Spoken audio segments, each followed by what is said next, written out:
Hi, I'm Legal Locksmith from ESI Security. We're a locksmith and security company out of the Seattle-Tacoma area. Today I'm going to give you 3 quick tips on hiring a locksmith.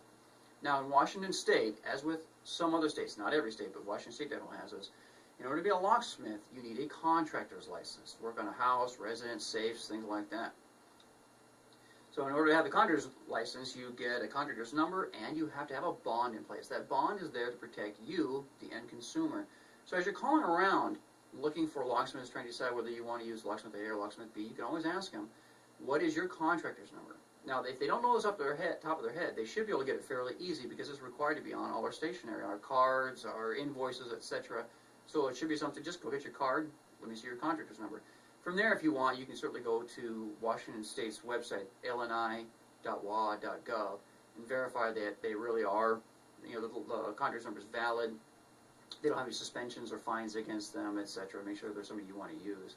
The reason I bring this up is, in our industry right now, we're getting hit with a lot of scammer locksmiths. People that are quoting low, saying they'll be there in 15 minutes. They show up 2 hours later. They instead of doing a $100 job, they charge you $500. They only will accept cash or credit card, which gets really scary with some of these guys.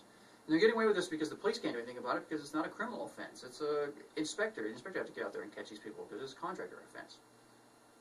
So it's a really bad situation that's happening in our industry right now. So we're just asking people, go ahead and ask for the contractor's numbers. They're required to have it. That leads to point number 2, which is find a locksmith before you need a locksmith.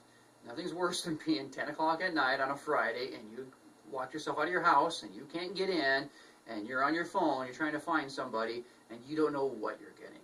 So take a little bit of time, get some reviews, ask some other people who you're using for a locksmith, find one that's licensed, bonded, you're comfortable with. Number 3, when you do run into those odd situations, or even if you're just a business owner, you just let an employee go, whatever the situation is, you need to rekey. If you're not sure about the price, ask to get it in writing.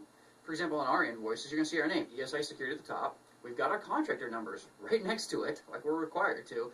And then if you need it in writing, we'll put the quote there. You can pre-sign the quote. Are you acceptable, or is this okay for you? You fill it out, you say, I'm good. Then we do the entire job. You signed, yes, it was good.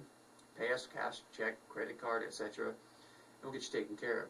So in those situations, you definitely want to ask to have it in writing, get it in writing, so the locksmith will stick to it. If there's any changes, you can certainly talk to him about it. Hey, this isn't what we expected, or here's what's going on in the situation there, but you can at least not get slammed by the end of it, which is what these tactics these gentlemen are doing. The job's all done, and by the way, it was not $100, it was $500 you owe me now. So the 3 things to look for immediately in Washington State for a locksmith. Number 1, make sure a licensed bonded contractor. Number 2, get one before you need one. Get some reviews from other people. Find out who other people like, who they use. And number 3, if you ever have a question regarding pricing, get it in writing. This is Legal Locksmith saying have a good day.